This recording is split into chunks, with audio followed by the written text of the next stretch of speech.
air plein phare sur le salon de Shanghai. La Chine ne connaît pas la crise et les constructeurs du monde entier rêvent de cet Eldorado. Le salon de Shanghai, un salon unique. Un break familial avec les performances d'une Ferrari. Audi a osé le RS6, nous l'avons essayé en exclusivité. Nos limites sur les routes et autoroutes de Bavière. Et sur les autoroutes allemandes, il y a des portions sans limitation de vitesse comme ici. Avec le 2008, Peugeot arrive à son tour sur le marché des petits SUV. Est-il le meilleur, comme le promet Peugeot? C'est l'essai d'Automoto.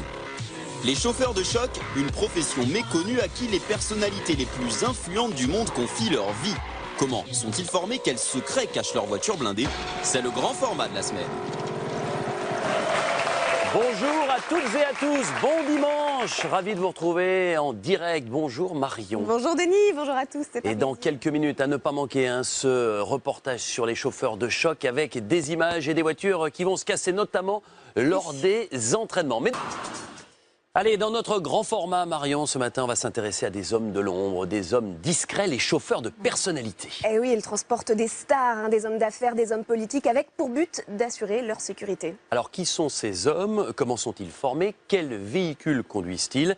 Boris Rubagotti les a suivis pendant plusieurs jours et il a notamment assisté à un stage particulièrement impressionnant du côté de Belfort. Et il s'est mis surtout dans la peau d'une personnalité. Grand format, les chauffeurs de choc. Regardez, ça bouge.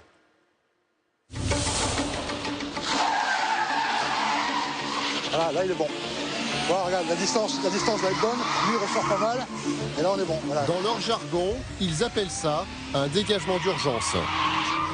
Voilà, là les deux, tu vois, repartent dans la même lignée, dans le même axe, et ils sont protégés en fait au niveau des haillons. Sous la houlette de Christophe Gury, depuis 15 ans dans le métier, stage intensif de formation sur une ancienne base militaire américaine près de Belfort. Alexandre Chauffrand, 39 ans, conduit des voitures de tourisme depuis plusieurs années. C'est un chauffeur expérimenté, mais il débute dans la protection physique de personnes. Entre ses mains, pas n'importe quel véhicule, celui qui a servi à transporter l'ancien Premier ministre Lionel Jospin. Et derrière lui, le véhicule de sécurité qui va agir comme un bouclier en cas de menace. Je transporte le VIP, je roule, je vois un danger, je pile, je fais marche arrière et demi-tour. Pour essayer de se dégager. Voilà, donc c'est parti. Le véhicule d'Alexandre est entièrement blindé, 2 tonnes 3, 600 kg de plus qu'une 605 normale. Allez, vas-y. Une bête qu'il faut apprendre à maîtriser. Et je repars. Voilà, et lui, la voiture suiveuse est censée me protéger en fait. Ça secoue un peu quand même, hein. Ça secoue un peu, c'est vrai que c'est impressionnant, mais finalement c'est pas pire qu'à la foire du trône. Qui sont ces chauffeurs de choc qui assurent la protection des hautes personnalités? Et comment sont-ils formés à faire face aux situations les plus risquées?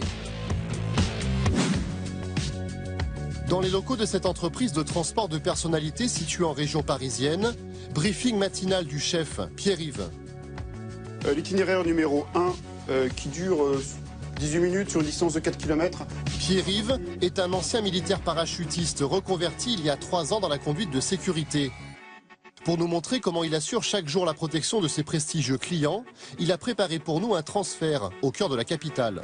On a pris en compte les points de sécurité au niveau des commissariats, au niveau de la place Beauvau, en cas de problème s'il y a besoin. Les chauffeurs de sécurité prévoient toujours 3 itinéraires, tous scrupuleusement repérés en amont. Rien n'est laissé au hasard. Et avant chaque départ, le véhicule fait l'objet d'une fouille très minutieuse. La première étape sera bien sûr de faire un tour extérieur du véhicule, voir s'il n'y a rien, sans toucher à quoi que ce soit. Je regarde bien partout. Pierre-Yves recherche tout ce qui pourrait représenter une menace pour le client. Tracker, micro, mini-caméra, voire engin explosif pour les personnes dont la vie est en danger.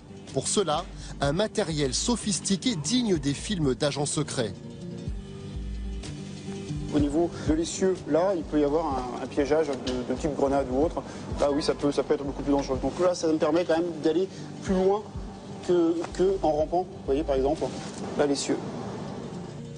Et sur une mission à haut risque, une fouille peut durer jusqu'à 4 heures. Un kit médical accompagne par ailleurs le client dans son déplacement à l'intérieur de ce qui est un véritable bunker roulant. Nous avons pu rentrer dans la peau de ces personnalités sous haute protection pour nous escorter 4 personnes dans 2 véhicules, dispositif classique. À cette place s'assoient habituellement des chefs d'entreprise parmi les plus influents de la planète, des grands patrons français du CAC 40, des oligarques russes ou encore des capitaines d'industrie américains. Le blindage en Kevlar de la carrosserie résiste à une attaque au fusil mitrailleur. Les vitres font 32 mm d'épaisseur, les portières se ferment à l'aide de vérins. On ne voit pas trop ce qu'il pourrait nous arriver à l'intérieur d'un tel engin.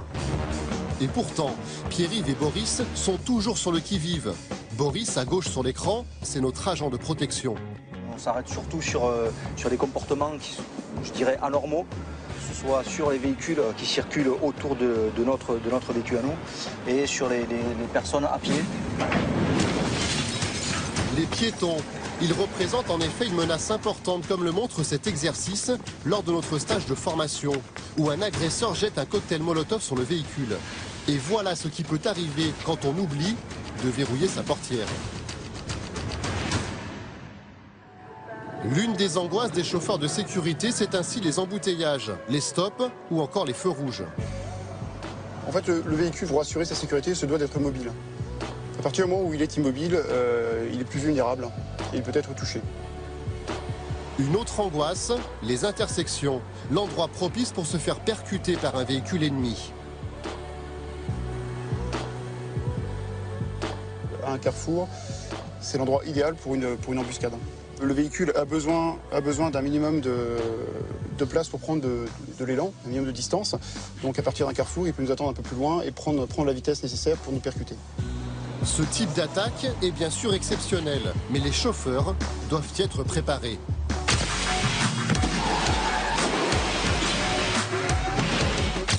Et pour cela, ils suivent des formations de choc. Retour sur l'ancienne base américaine près de Belfort pour une séance vidéo où les gestes au volant sont décortiqués. Là, on a la main, elle fait ça, que l'intérieur du volant, elle mouline. Un tout petit trou dans la chaussée, pas grand-chose, ne serait-ce qu'un caillou. À grande vitesse ici, la main, elle râpe, hein, t'as lâché le volant. Dernier détail technique à régler avant de passer aux choses sérieuses. Les stagiaires vont tomber dans des guet-apens et pour s'en sortir, ils n'auront pas le choix. Ils vont devoir foncer dans le véhicule ennemi. Nous sommes montés avec Alexandre, notre chauffeur en formation, port de la minerve et du casque, obligatoire. Au démarrage à l'entrée du tunnel, tu pars avec ce rétro-là, tu regardes par l'autre, c'est la même chose que samedi hier. Tu regardes avec celui-là, d'accord? Quand tu es rentré dans le tunnel, tu regardes à l'intérieur du rétro. Tu devras voir normalement apparaître la voiture qui est au milieu. Le véhicule dans lequel nous sommes, c'est le véhicule de sécurité, celui qui est chargé d'assurer la protection du véhicule client.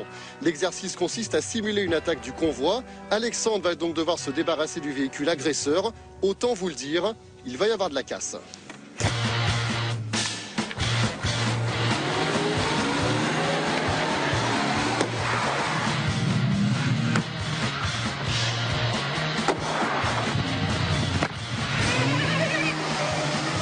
La voie est maintenant dégagée, le véhicule transportant la personnalité peut effectuer son demi-tour et le convoi échapper au danger. C'est vraiment un cas extrême, donc a priori on espère ne pas devoir l'utiliser, mais bon, au moins je sais ce que c'est. Et je crois que le prochain exercice en devrait être pas mal non plus. Cette fois-ci, il s'agit de forcer un barrage composé de 2 véhicules. La technique est simple, il faut aller tout droit et viser en plein milieu.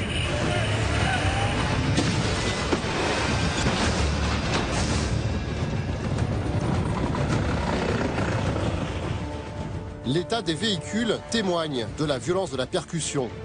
À l'approche du point d'impact, effectivement, le stress monte un peu et en fait on y va, quoi. Enfin, il faut bien calculer l'angle d'attaque et à partir de là, il faut foncer, hein. Ces chauffeurs de choc ne sont qu'une petite quarantaine en France. Ils suivent ce type de formation tous les 6 mois. C'est impressionnant, hein, mais rassurez-vous, ça n'arrive pas tous les jours quand même d'être obligé de percuter 2 voitures.